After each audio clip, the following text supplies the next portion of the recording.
আসসালামু আলাইকুম। ট্রাভেলিং দুনিয়ায় আপনাদের সবাইকে স্বাগতম।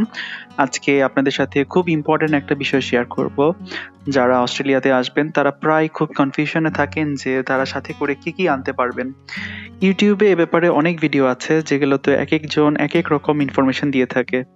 তো আমি আপনাদেরকে বলবো কারো কথা না শুনে আপনারা নিজেই যাচাই করতে পারবেন যে আপনারা কি আইটেম ওর মালামাল আনতে পারবেন। তো সেটা করার জন্য আপনাদেরকে এই ওয়েবসাইটে ঢুকতে হবে। আমি ডেসক্রিপশন বক্সে ওয়েবসাইটের লিংক দিয়ে দিব। এটা হচ্ছে অস্ট্রেলিয়া বর্ডার ফোর্সের একটি ওয়েবসাইট। এখানে আপনারা যদি ওভারভিউতে দেখেন তাহলে মোটামুটি একটা আইডিয়া পাবেন যে কোন মালামাল আনতে পারবেন, কোনটা আনতে গেলে ডিক্লেয়ার করতে হবে, আর কোন মালামাল আপনারা আনতে পারবেন না। তবে এর মাঝে আপনাদেরকে বলে রাখি, যখন আপনারা ট্রানজিট শেষ করে অস্ট্রেলিয়ার উদ্দেশ্যে চেক ইন করবেন তখন আপনাদেরকে একটি ফর্ম দেওয়া হবে, যেটা কিনা আপনারা ভালোভাবে পূরণ করবেন। এই ফর্মের একটা কপি আমি ভিডিও শেষে শেয়ার করে দিব। তো এইখানে আপনারা ক্যাটাগরি ওয়াইজও মালামাল দেখতে পারবেন। যদি সমস্ত মালামালের লিস্ট দেখতে চান সেটাও দেখতে পারবেন, আর এখানে যদি আমরা অ্যারো মার্কে ক্লিক করি তাহলে এর ডিটেলস দেখতে পারবো। চাইলে আপনারা সার্চ দিয়েও ডিটেলস জানতে পারবেন।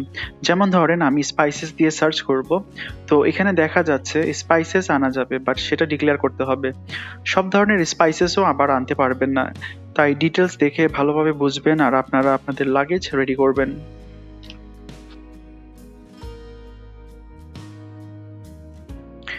আর কোন আইটেম কি পরিমাণে আনা যাবে তারও বিস্তারিত এখানে পেয়ে যাবেন।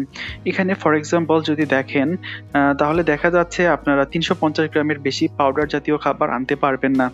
লিকুইড আইটেমের ক্ষেত্রেও সেম রেস্ট্রিকশন। এখানে দেখা যাচ্ছে 100 গ্রামের বেশি লিকুইড আপনারা আনতে পারবেন না। আর একটা কথা বলে রাখি, অস্ট্রেলিয়াতে পাওয়া যায় না এমন কিছুই নেই যে বাংলাদেশ থেকে আনার জন্য একদম পাগল হয়ে যাবেন। তবে কোন জিনিস আনলে আপনাদের জন্য ভালো হবে এবং ইকোনমিক হবে সে ব্যাপারে আমি একটা ভিডিও তৈরি করব। আর এই হচ্ছে সেই ফর্মের দুটো পেজ, যেটা আপনাদের ট্রানজিট শেষ করে অস্ট্রেলিয়ার উদ্দেশ্যে যখন লাস্ট চেক ইন করবেন তখন দেয়া হবে। এই ফর্মটি ভালোভাবে পূরণ করবেন যেন কোথাও কোনো ভুল না হয়, কারণ এটা ইমিগ্রেশনের সময় জমা দিতে হবে। তো এই ছিল আজকের ভিডিওটি কেমন লাগলো তা কমেন্ট বক্সে জানাবেন, আর অবশ্যই লাইক, শেয়ার আর সাবস্ক্রাইব করে পাশে থাকবেন।